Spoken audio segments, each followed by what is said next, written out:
Alright, so today we're talking about the Meatgrinder. This is my first mini review. I've done shorter reviews before, but now I'm going to qualify them as mini reviews. These are good games, but not as much to talk about. I'm also qualifying this as a hidden gem, even though it's higher in notoriety than the hidden gems I usually go after. I'm still going to talk about it because I haven't really heard anyone else talk about this, and so that qualifies it as a hidden gem. So let's get into it. The Meatgrinder is a game that combines cluster trucks / the convoy levels in Uncharted with Titanfall / other movement shooters. I actually found this game because it was marked as similar to my Steam game, Laser Rush Reloaded, and I have to be honest, this game accomplishes what I was trying to pull off, but better than I did. And this game is an exciting roller coaster with cinematic yet unrestricted gameplay.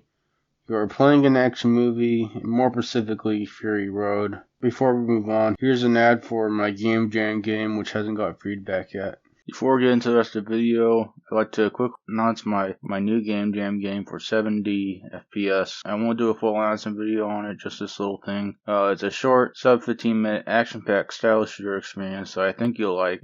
Please check it out on itch.io. The link should be in the description. The shooting feels pretty good. The platforming, the dash, and the grappling hook all also feel pretty good.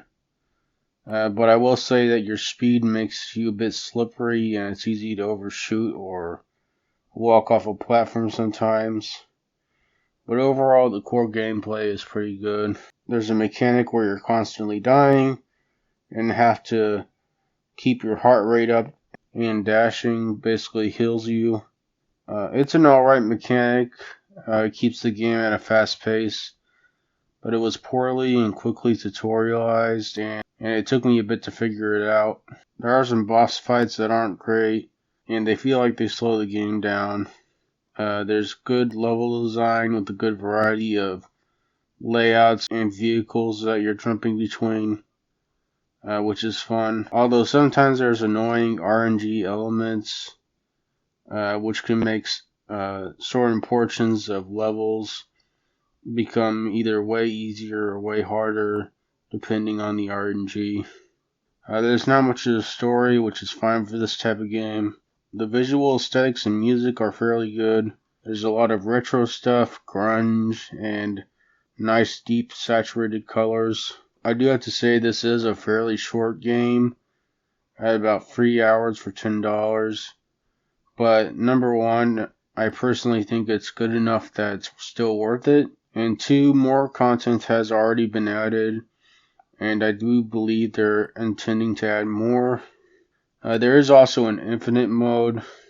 Overall, this is a very exciting, action-packed shooter platformer that's a hidden gem that you should uncover for yourself.